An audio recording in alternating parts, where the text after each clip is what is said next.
Hello, world. Today I've got one of the last recordings that I had the chance to do while I was in Dallas back in January. It's with Carrie-Lynn Rodenberg of Turnkey Marketing and Tyler Ellinson, who is a longtime friend of mine and multi-store operator in the Pacific Northwest. And I did want to do a special intro today.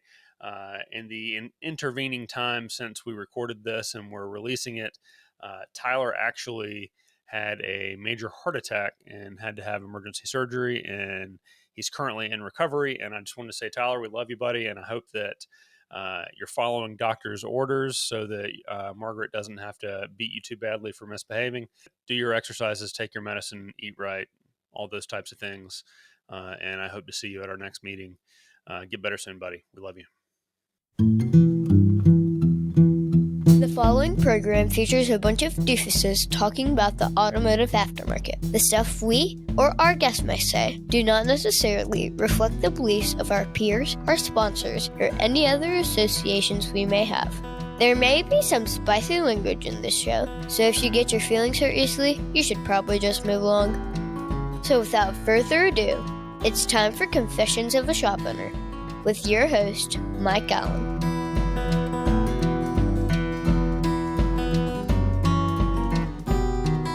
We are at Elite. I've been recording with folks at Elite for the last couple of days at the Ignite event in Dallas. Having a lot of good conversations and having a lot of fun. And I've got a couple people that I've known for a long time and that have been really impactful in my evolution in my career, my business. And so I'm excited to have you both here. We've got Carrie-Lynn Rodenberg from Turnkey Auto Marketing. Yep. I was a client of yours for 3 years. Actually, I was just thinking about it. You were a client from 2018 to about 2023 or 24. You've only been gone for like a year. No, it's been like 2 years, I think. Well, I'm coming back. Yeah, so you're I'm the prodigal us for like son 4 or returning 5 home. years Yes. of hiatus. Yeah. Now you're back. So it's good to be back. Yeah, I'm it's good to have you back. And Tyler, you've been with Carrie-Lynn for how long?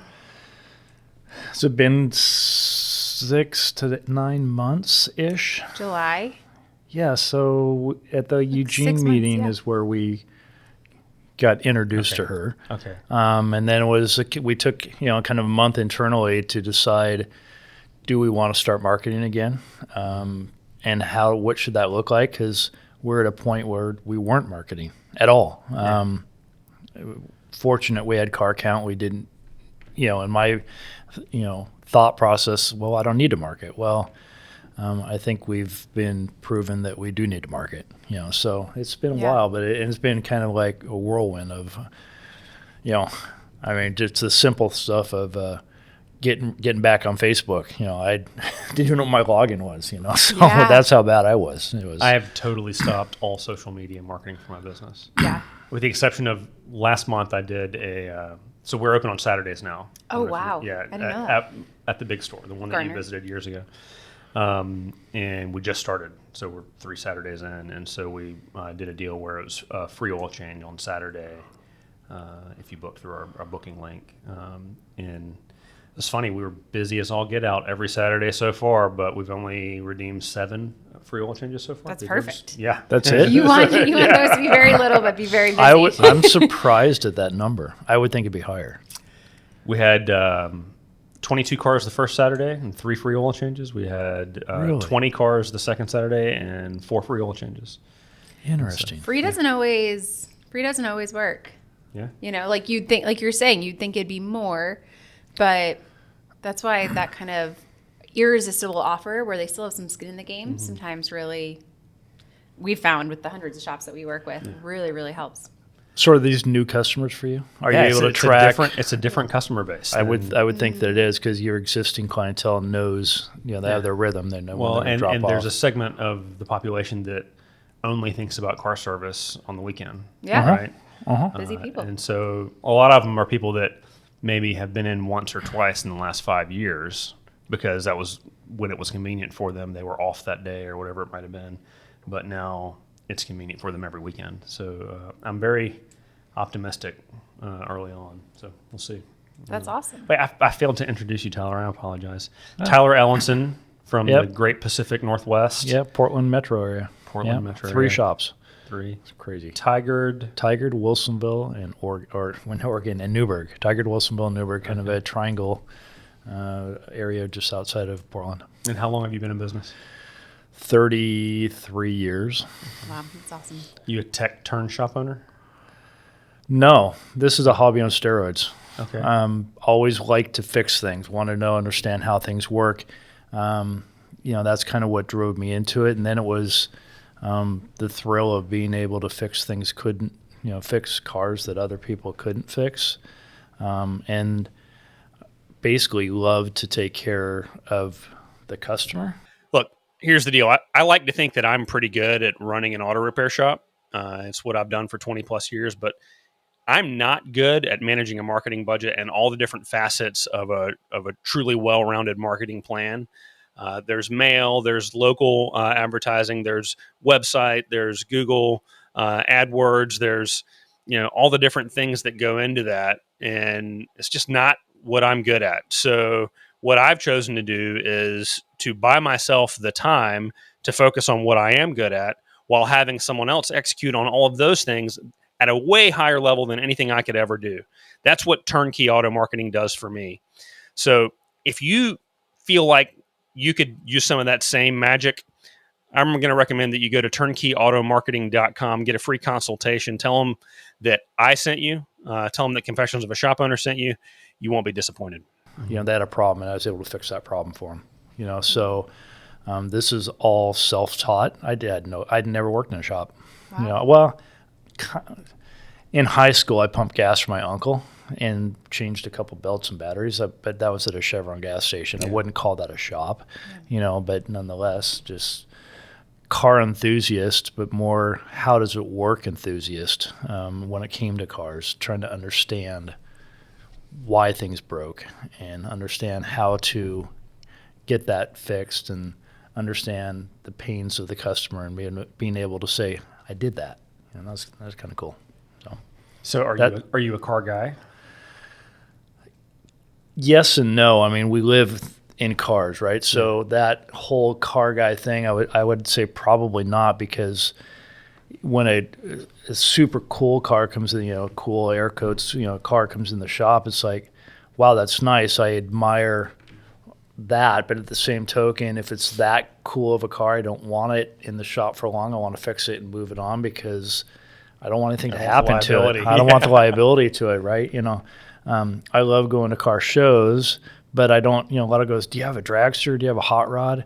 No, I have the stuff that works for me, a more functional type car guy. I want the right tool for the right job. Yeah.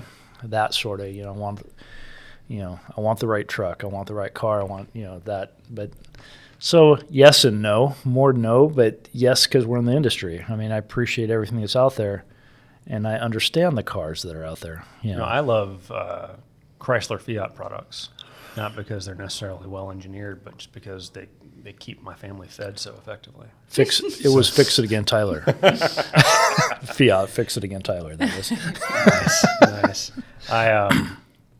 I think that kind of one of the things that you just said reminds me of one of the old cliches about shop owners that I always rolled my eyes at, because my frame of reference was just my dad's shop, right? Mm-hmm.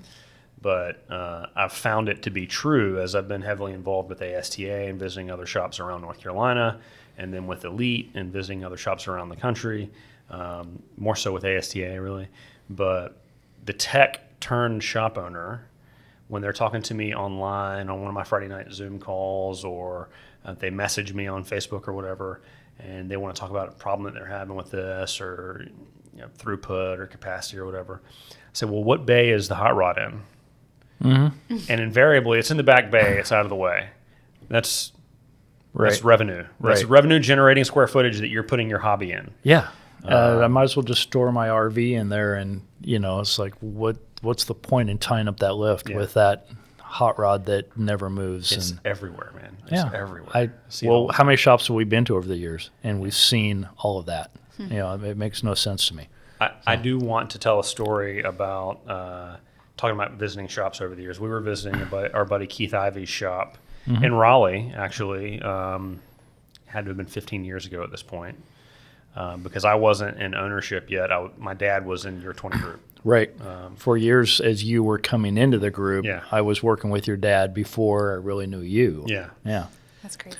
Well, we're sitting at this meeting, right? And the 20 group meetings for Elite are 2 or 3 days long. Yeah. And we were at the bar after the meeting wrapped before we went to dinner that night.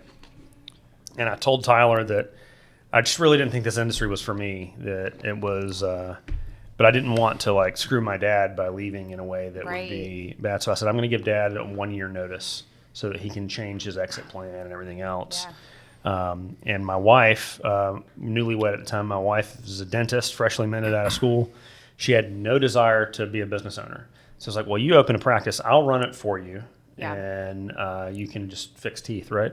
And so Tyler pretty much grabbed me by the ear and drugged me to the restaurant and put me in the back corner of the meeting room that we had, and like surrounded me and bullied me and shamed me into retracting that statement. At the time, I don't know that it was bullying you. I was just enlightening you to the things that you really didn't know. And there's so much talent in that room. It was real easy to do.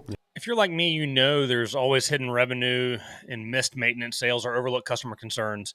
Detect Auto helps auto shops unlock that revenue by analyzing vehicle service histories, pinpointing maintenance recommendations, and equipping advisors to confidently address customer questions. It's easy. It integrates with your existing software, and your team will love it. Check out detectauto.com and see how your shop can stop guessing and start selling better service recommendations today. Yeah. I could just ask a pointed question of the guys around me, and I just simply said, how much money do you make this year? Because he really didn't have a concept. I was a glorified service advisor at that point. Yeah, he was living that role within the company, but didn't understand the potential of business ownership in this industry. Couldn't see the vision. And couldn't see it. And it was just real simple to go. And the numbers that came out with just a pointed question, unscripted, everything else. And his eyes went, interesting. Maybe there is something to this. Yeah, maybe I need to rethink this. Yeah. And I like to play the devil advocate that way, to be able to point out a different perspective. And there's so much good perspective within this group to be able to do that.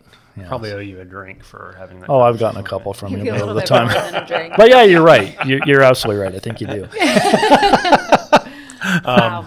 Your life could have been so different. Yeah, think about it. I still remember that motorcycle helmet you had with your baby picture in there. That was my firstborn. His firstborn sitting in his motorcycle helmet. His dad used to ride motorcycles. I mean, we have stories of your dad and around. And as you were coming in, I'm looking at you guys going, when are you going to take over the business? I would prod you, right? I would sit there in those barroom conversations and I go, when are you going to take over? When are you going to get your dad out? What's the game plan? And you're looking at me like, and so that was all part of the plan to push you to, take ownership of the company. Well, I'll tell you, my dad deserves an enormous amount of credit, because when we finally did start the transition, and when he sold his store, he 100% stepped back and he gave me enough rope to hang myself or not, right? Mm-hmm. And he was always there to help if needed, but he never inserted himself into the conversation. And he never micromanaged. And so that really allowed me to make my own mistakes and learn and develop. And I think I see a lot of second generation sons and daughters of shop owners who want to take that leap, and dad won't let go enough to allow them to spread their wings. In our group and across the industry, I see that happening. Mm-hmm. So I might be guilty of that.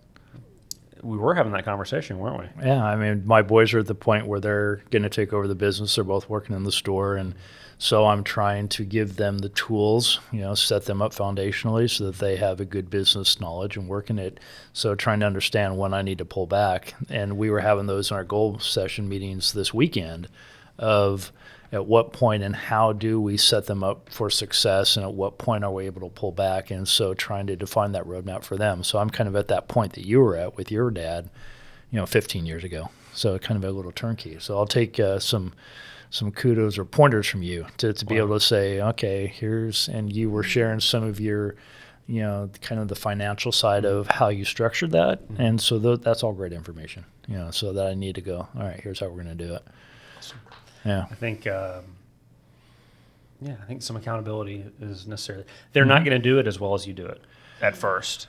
And they're not going to make decisions the same way you make decisions, because the stage you're at in life, you're less conflict or less risk. You're more risk averse. There we go. That's what I'm looking for, because you're closer to retirement, and they're more willing to throw it all out there, I would imagine. I don't know them. They're not going to do it the same, but I think they can do it better. Yeah. And different can be better. Yeah. And so once we realize that, we get out of the way and, and you don't fight the change, but just experience the ride. That's where I need to be. So do you have a plan for your business? Like, any chance that your little ones are going to be involved in marketing? Or I mean, my little ones are 3 and 18 months. Never too late to start. I mean, it's a long way away. So I'm not, it's funny that you asked that, because we were talking last night about your sons taking over the business, and I was talking to Margaret about it too. Hey there. I'm going to tell you about something that has completely transformed how I run my shop, TechMetric.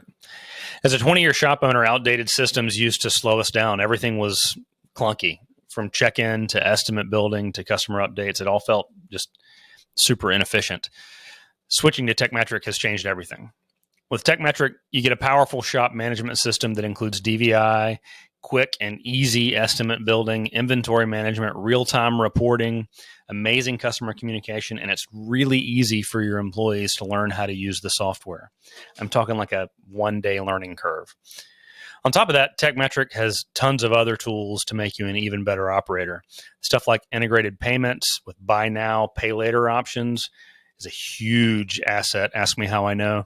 And recently, they've added a CRM component with their partnership with Shop Genie, which I'm a happy Shop Genie customer already, so I'm super excited about that.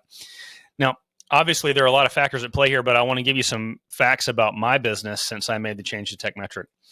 In September of 2020, when I switched to TechMetric, my ARO was $293. In September of 2024, we were $916. That's over 300% growth. Now, I'm not saying that TechMetric created all of that change, but I'm 100% saying that I couldn't have come this far without TechMetric. It's a key factor in our growth and success. If you're ready to level up your shop, TechMetric has everything you need: productivity, revenue, customer experience. Measure up by every measure with TechMetric. Tap the link in the show notes to learn more. And I thought, it was kind of the first time I really even thought, will my kids take over the business one day? I don't know. I'm so far from that in life that Are you planting the seed? I mean, that's what I do with my boys. Yeah. So our company initials are their initials. Oh, that's cool. Throughout, and I said, I've told them throughout, this is yours if you want it.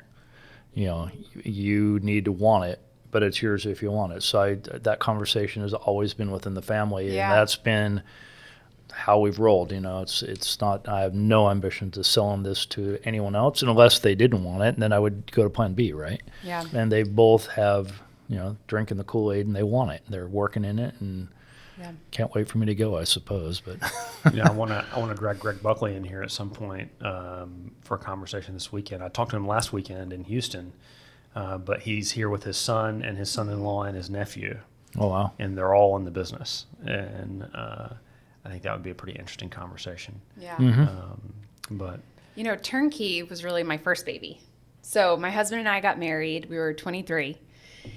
And I moved to Kansas City, where he's from. And I was the director of marketing for all these dental shops. I call it dental shops, dental offices and orthodontists and stuff. So I oversaw a multi-location dental organization. And it was the first time that I really saw how small business marketing worked. It wasn't the same as what I learned in college or what I had done in Manhattan, New York City. It was totally different from what you learn about, Walmart and Chick-fil-A and all those different things. And I was like, oh my gosh, I know these secrets, these small business marketing secrets. Why don't small business owners know this? Why don't they practice this? Why don't they do this? So I started Turnkey 6 months after my husband and I got married. We moved out of our apartment so that I could afford to start it. We moved in with his parents in their basement. cringy. Oh, so cringy. As like newlyweds, super young. But I was like, I have this dream. And my husband, to his credit, he is the real backbone of Turnkey marketing because he doesn't work for Turnkey. We tried that for about 6 months one time and it was awful. But the whole time, he always just said, you can do this. Yeah, let's do it. And just supported me. It was awesome. So I started Turnkey. But for so many years, we put off having kids so that we could build Turnkey, so I could build Turnkey. So we were married 9 years before we had kids. So I always say Turnkey was really my first kid. It's funny. When I first started Turnkey, I started doing just kind of like general marketing coaching for small businesses. And I got really involved with BNI. Did you guys ever do BNI or anything? Oh, Yeah. And that's where I met, so this is kind of full circle. That's where I met Nick Salas, who's an elite. And he was in my BNI group. And I coached him on marketing. And he was looking for a new website vendor. But he just didn't know, like, is this a good website vendor? Should I go with these people? Should I not go with them? So he wanted me there to interview them, to give him feedback on, here's what I like, here's what I don't like. Like, I don't think this is a good budget, things like that. So I went to his office, and I'm sitting in his office in Kansas City. He has 2 shops, one in Overland Park, one in Kansas City. And he looks at me and he's like, we need you. Our industry needs you. And I was like, okay. I'm this 24-year-old at the time. And I'm like, all right. And so he kind of called me to this challenge and said, will you focus in on the auto repair industry? And he said, I think you should be basically like a director of marketing for auto repair shops. And I was like, I have a few auto repair shop clients. You're one of them. I have a couple other ones. And everyone I worked with was just amazing, salt of the earth people that I truly enjoyed working with. So I said, oh, okay. And he says, great. Tomorrow's the Vision conference. You're coming with me. So the next day I went to Vision, took all these classes, met all these people. And he kind of took me under his wing. And, here we are 12 years later. That's awesome. Yeah. So I met you. I won a raffle at a Shop Fix I never win anything. event for a free marketing plan review. Yeah. An audit. And glad I won the raffle. And you pretty much said, "The fuck are you doing, Mike? This is all terrible." It's not what you said, but that was the implication. We give you some feedback. We give you some pointers. Yeah. But the thing that I really loved when I signed up with you at the time, and I don't know if you still do this or not. You probably don't have the bandwidth to still do this, but you took the time to come and visit me at my shop. Yeah. And really get to know my business and my dreams and my goals. And I think you're a believer in story brand marketing. And so we laid out the storyboard and who's the hero and the customer's the hero, right? Right. And I'd never had anything like that. Never had that level of involvement from someone that I was, signing up with for a vendor service, effectively, right? Yeah. Can you just, for those who don't know you and don't know Turnkey, just give me the 90-second version of what service you provide, because you're not designing the postcards or the websites or anything. You're managing them, right? Right. Okay. Yeah. So we're basically like an outsourced director of marketing. So lots of shop owners will work with a website vendor or direct mail or all these different vendors, and they'll want to do marketing. But oftentimes what we hear is they just don't know what works. We'll see a lot of people who say, I want to do this cool, sexy new idea, and they spend all this money and all this time, and it flops. And they're like, why did that flop? Or people will say, well, my friend, he does Google AdWords, and he does direct mail, and he does websites, and he does social media. And so I'm going to go do the same thing. And his friend gets a really great result, but he doesn't. And why is that? It's because everything when it comes to marketing, it's a tool. Your website is a tool. Direct mail is a tool. Magazine ads, like you've done a lot in the past, those are tools. They're good tools, Google Ads. But just like the difference between a master tech wielding a tool and my 3-year-old wielding a tool, the same exact tool, it's who is wielding it and their knowledge base and their experience on if we do this way, it works. So we basically partner alongside auto repair shops and we say, okay, where are you? car count wise, revenue wise. Where do you want to get to? Here is what we need to do to get you there. And we're going to go make sure it happens. So you don't have to worry as much about working with the website company or the direct mail company, or should we put this offer on or that offer? Which one's going to work better? Which color should we choose? What should the design look like? Is this the right thing to put on your website, or should I put this on? We take care of all those little details that often drive shop owners crazy. And we know from our 12 years being in just this industry what actually works for auto repair shops. And lots of times it's not what you would think, you know? Well, I know that when I joined with you back in 2018. Was it 18? Yeah, yeah. I had an AdWords management firm, or an AdWords firm, that I was using for my Google ads, and every month I got a report talking about how awesome everything was doing and everything was great, but I didn't know how to read the report. It was like, it's like you hook up a Picoscope and say, "Hey, Mike, look at this. Can you believe it?" And I'll be like, "Yep, that looks like lines on a chart." Yeah. I don't know what the hell that is. And I just had to take their word for it. And then That's a good when somebody analogy. came in and knew how to interpret the data, they're like, "You're not getting what you're paying for here." And so I appreciate that. That was I learned yet again through your service that I got to understand what I don't understand. Know what you don't know, and either you got to put the time in to learn it, or you got to sub it out to somebody who does. And I bought time too, right? Because I don't have to deal with editing postcards and editing direct mail campaigns and picking carrier routes and all that kind of stuff. As long as we're hitting our inbound call volume, that's all that that's matters. Or do you remember that crazy lady with the, I won't say the name of it, but it was one of the magazines locally.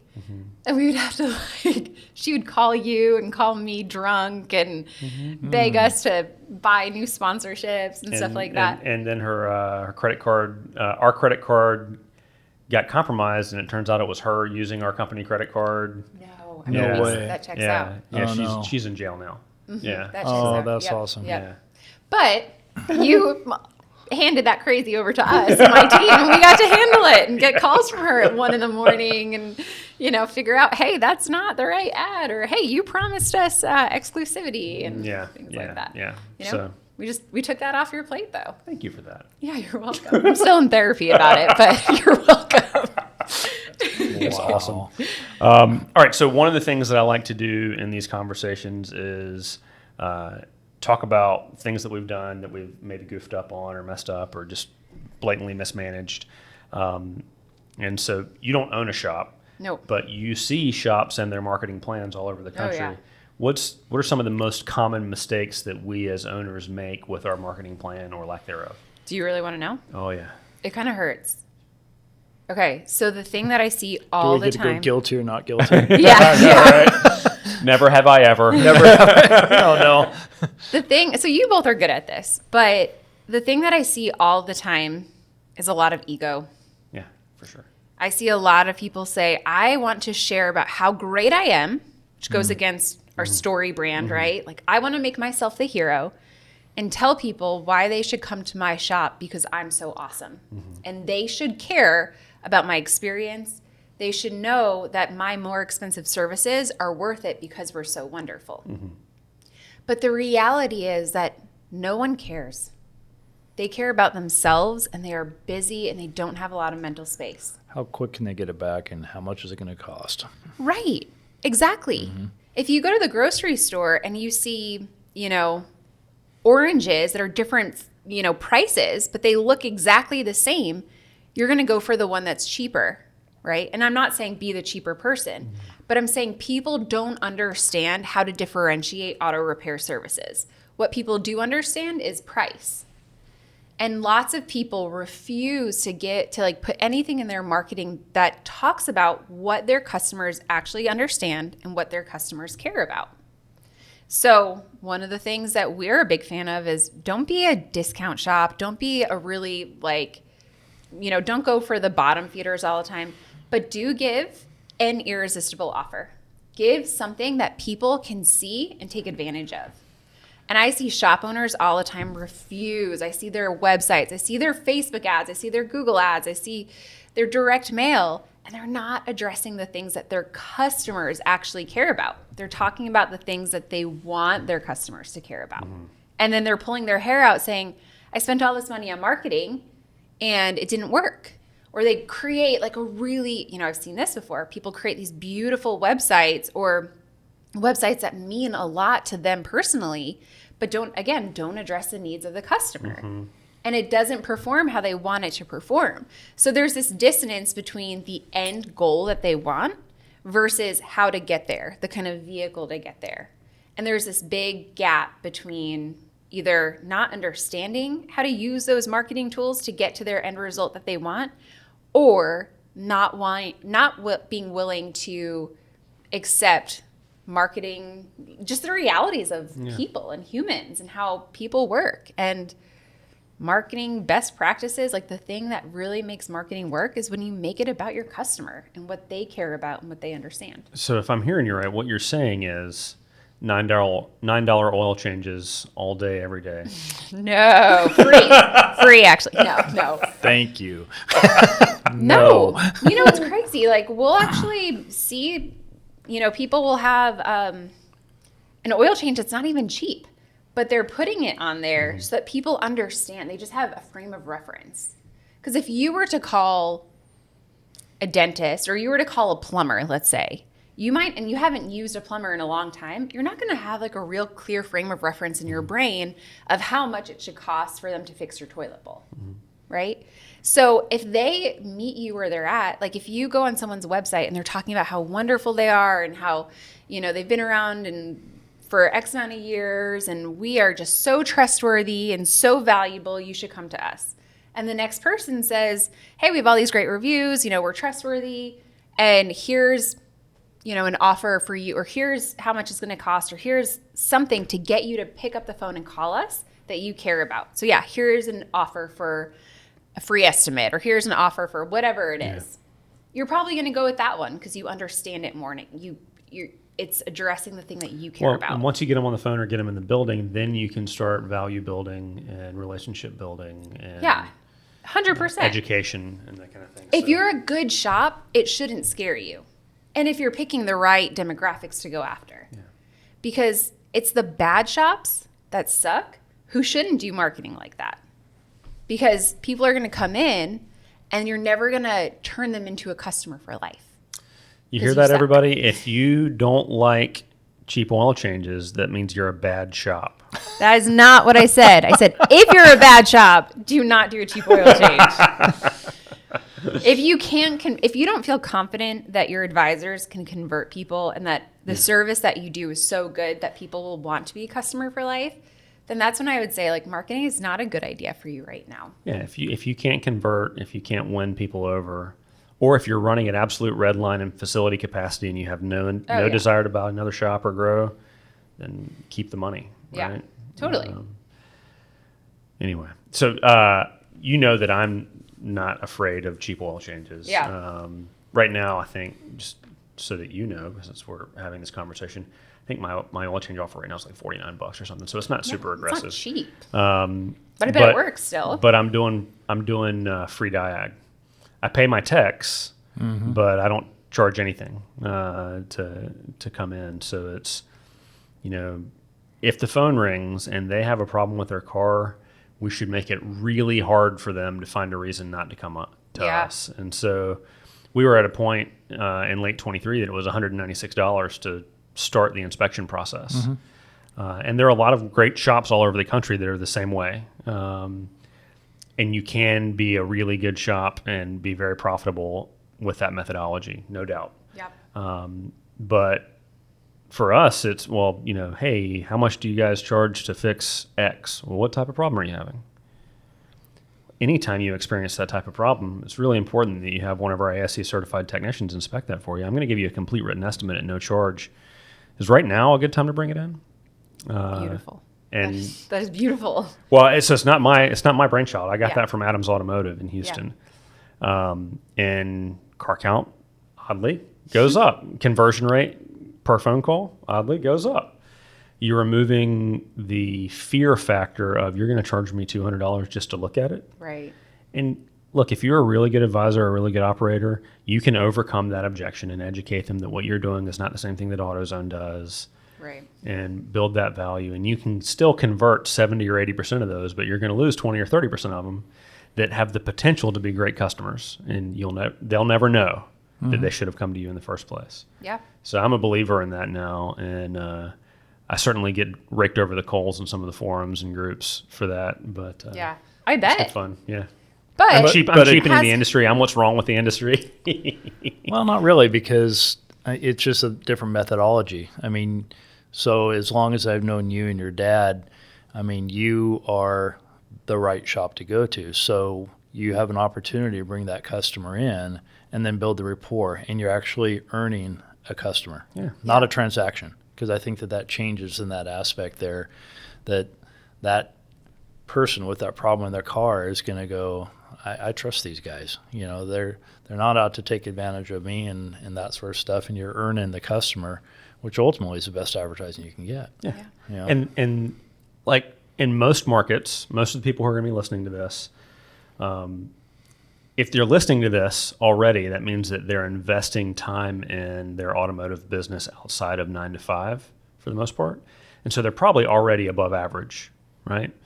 Because most shop owners are living on an island by themselves and they're just grinding day to day trying to stay alive, right? And they don't know what they don't know. Yeah. Right. And if you go to his shops, like they're beautiful, they're nice, they're well maintained. You wouldn't walk in and think, man, this is a really cheap shop that does crappy work, that has bottom feeders who come in.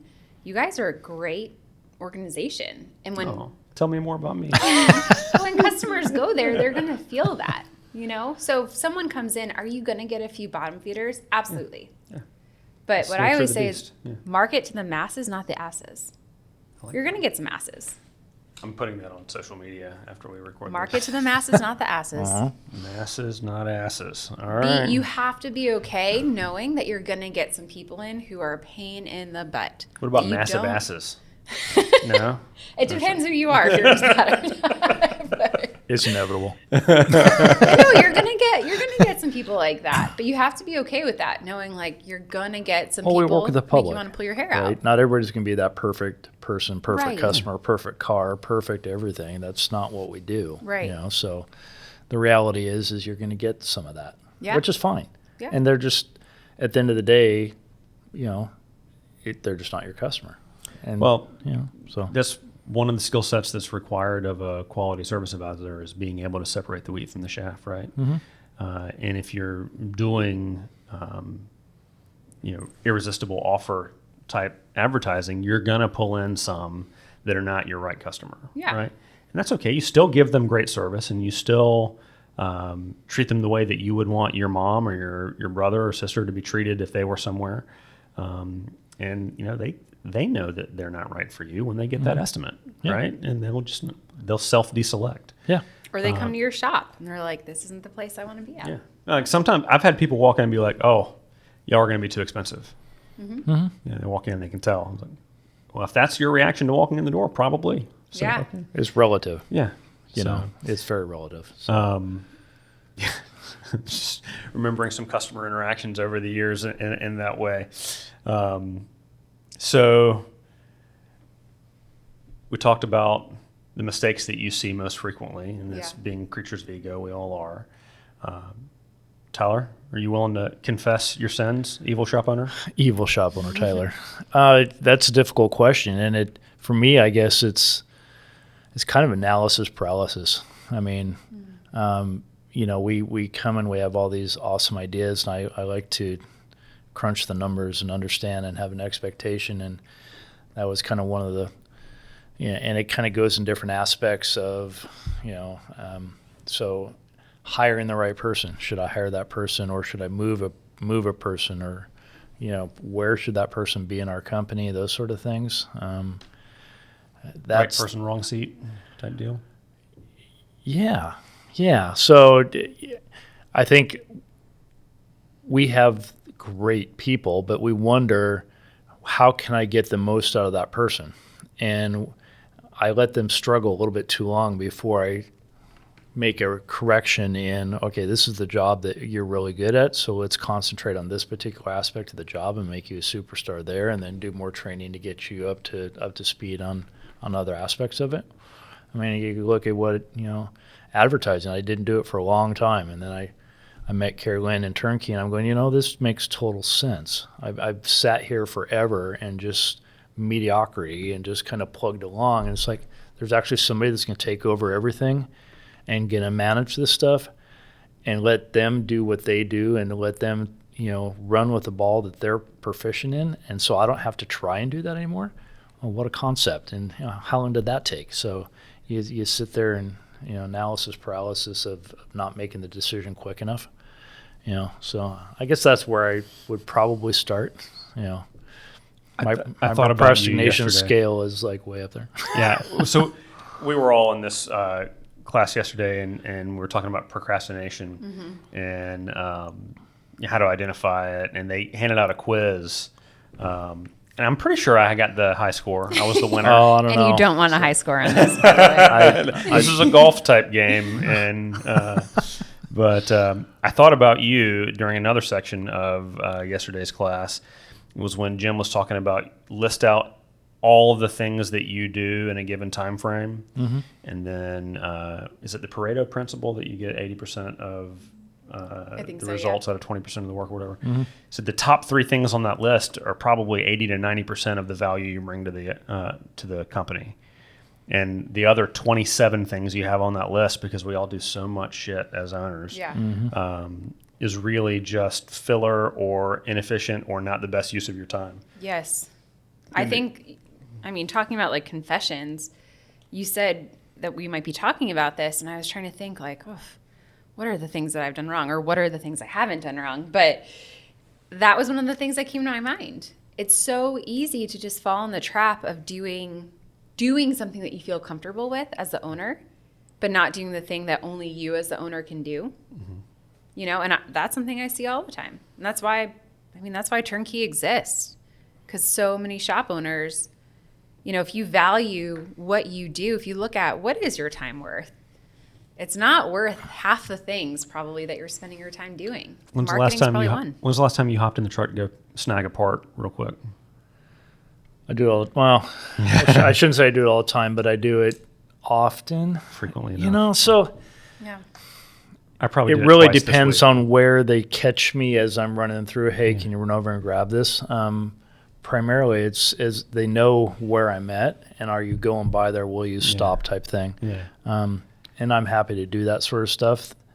And the reason I do that is because the alternative is probably another couple hours out for somebody else to do that, because it might be 15 miles away where they want that part picked up, and I just happen to be in that area, so why not do it? If you happen to be in the area, right? Well, I drive up and down I-5 all the time. Yeah, I walk out in the shop and I'm like, hey, what's going on? Oh, I'm stuck waiting on these control arms. Well, when are they going to be here? They're at the dealership. Dealership's next run's not for 5 hours. And someone else in the organization should have already done the math on that and sent Right. a shuttle driver or an Uber or something, right? But then I hop in the truck and go get it, right? Just to keep the flow going. But that's an hour and a half of productive time out of my day. And what's the value of that time? I think Jim said, what's your hourly rate as the owner of the business? What's your time worth? And anything that you're doing that can be hired out for less than your hourly rate, you need to be hiring out so you can focus on those top 3 things. We've done the math for what's a technician worth. I mean, that's a real easy exercise. But then when you look at what our time's worth, and then we're not running the company because we're doing what other people could do. Yeah, guilty. Yeah. I've done that. Because I'm micromanaging my mail carrier route selection, right? Instead of hiring that out to somebody who's a pro. So, well, we're having a conversation with one of the other guys when the Tesla cyber taxi comes out. He says, I want one. And he goes, I'm going to give my customers a ride in. I go, why not have your Tesla cyber taxi picking up parts for you? Right? Yeah. Make a run to all your other stores or go whatever. And so, hey, Mr. Parts Guy, put it in the trunk of my car and let that thing self-drive it back to you. Right. I love that. That's not a thing that happens in North Carolina, sir. That's a total Pacific Coast thing. You don't have that? No. Oh, I'll buy you one. You'll be the first. Do you have like Amazon drones dropping packages in your backyard? Well, I've seen the concept. I haven't seen the actuality of an Amazon drone yet, but it's coming. I think inevitably it's coming. You have a rear differential dropped in your backyard, a quadcopter dropping. If they could do it with smaller parts, that would be handy. I'm not sure I want the differential coming down, but right on the roof. Why not? Man. Absolutely. So we're here in Dallas at the Elite event. Yeah. This is a very much ownership focused training event. I'm going to be doing 5 or 6 events this year, some sales focused, some ownership focused, some management stuff, and then taking some guys to technical training also. You're going to be at a ton of events this year because that's what you do. Turnkey will be, yeah. Yeah. Yeah. I won't be at as many personally, but Are you going to Vision?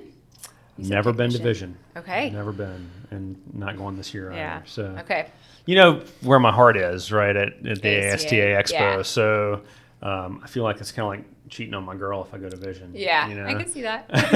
Yeah.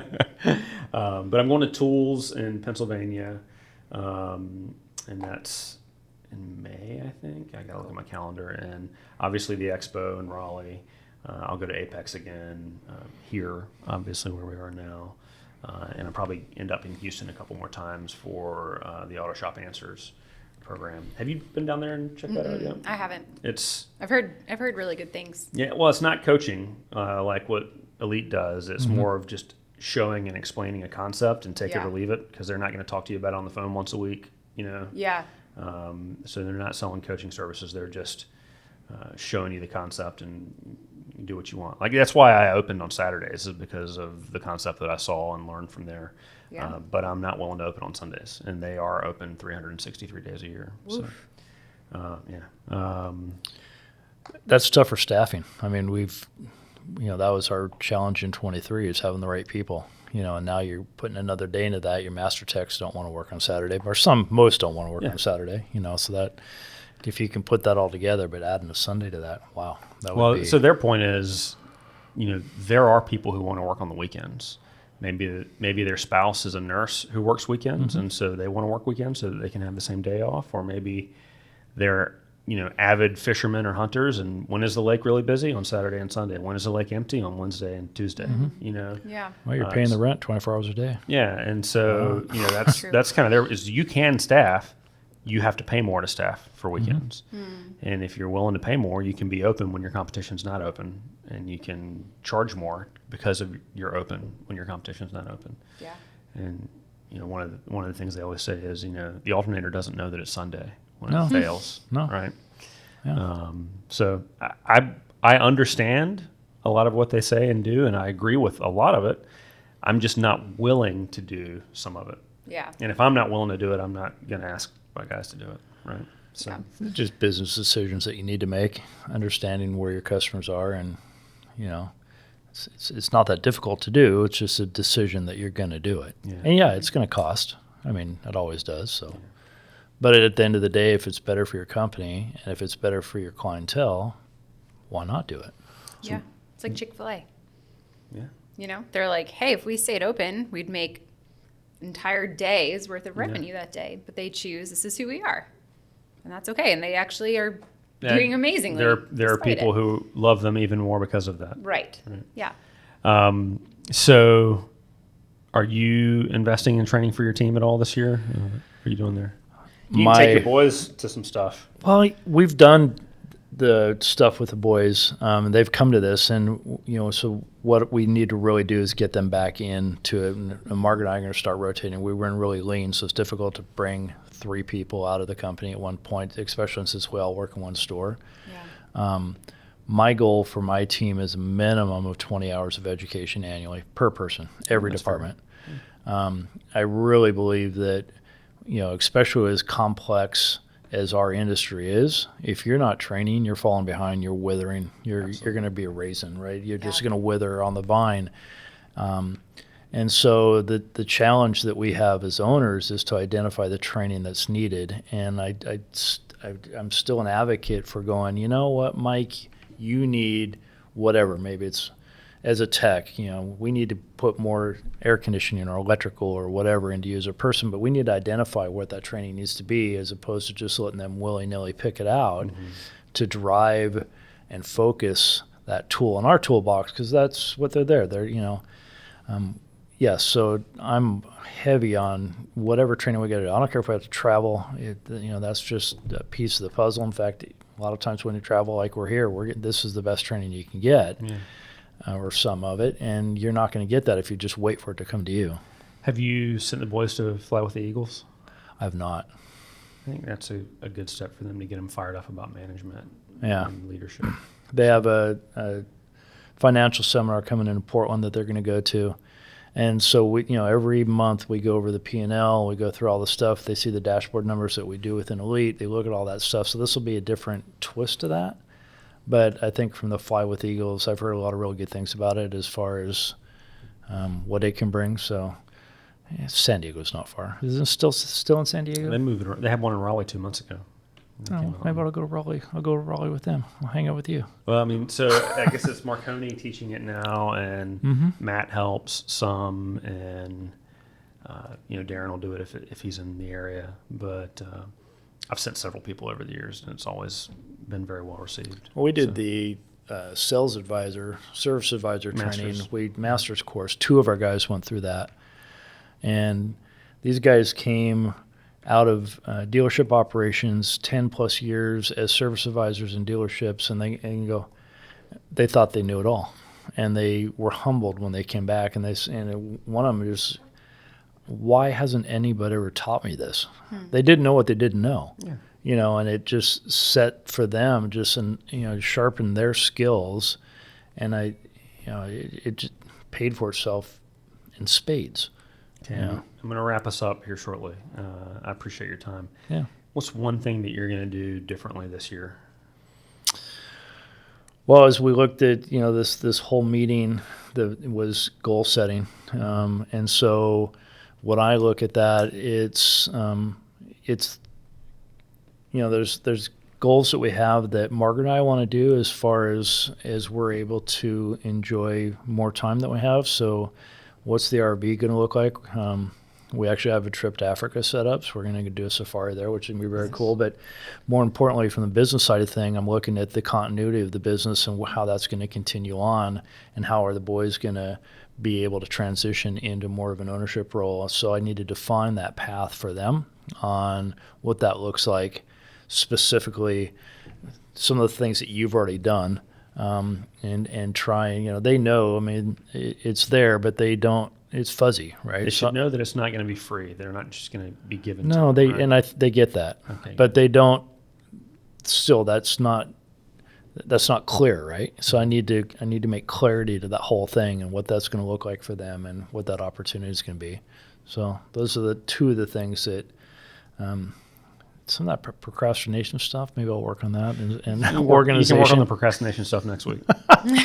So, yeah, absolutely. Man, what are you doing different this year? There's a bunch of things that we're doing differently this year. One thing, I'm going to put my money where my mouth is, and I'm going to make a list of all the things that I'm doing that aren't worth my hourly rate, and truly commit to delegating those or deleting them or whatever it is, but not doing those things like hopping in the truck, or whatever it is, that I could spend that time moving my organization as a whole forward or investing in my people, rather than doing the thing that's more comfortable, easy, feels like it's, well, I'll just do it and then I won't have to pay someone or outsource it or whatever it is. That actually eats up my time, that prevents me from doing the things that only I can do. I think that's a good commitment. Yeah. Who's your accountability partner for that? Your husband? No, I have a coach. Okay. Yeah, I have a coach and I have a group that I'm a part of. Are you Neil is in it's a marketing agency 20 group. Oh, cool. So I was wondering if you had something similar to that. Yeah, it's similar. It's not just for marketing agencies, but it's for small businesses that are in like a similar revenue bracket. Okay. Like Vestige or something, or No, it's like Okay, it's okay. actually it's called Elite. oh, Funny hey, there you enough, go. yeah. So it really confuses my team because Yeah, I'll be like, which- I'm going down to Elite. which and they'll Elite say, are hey, you say going hi to these this one? clients of ours, and I'm like, oh no, The other one. the other Elite. But before you wrap up, actually, there's something. So confessions, I totally forgot to do something in the beginning of this Uh-oh. Okay. meeting. What did we forget? First of all, well, there's no whiskey. I thought part of this whole thing was you're going to be drinking I whiskey. mean, we were drinking last night. I mean, I can drink right now if you want. I mean, it's afternoon. We can drink. Well, I got you some Kansas City whiskey. Oh my goodness. Look Yeah. at that. Look at that. And this will be the last recording of the day. Yeah. it Now it will be. goes downhill from here. West Bottoms Whiskey Company, blended malt whiskey. Yeah. Nice. The West Bottoms is a part of Kansas City. Yeah. Awesome. Thank you so much. You're welcome. That's awesome. This is You know, how you something win good your to way drink. into Mike's heart. Right. is with booze and poor choices. So, all right. Have a great day, guys. Thanks for coming on.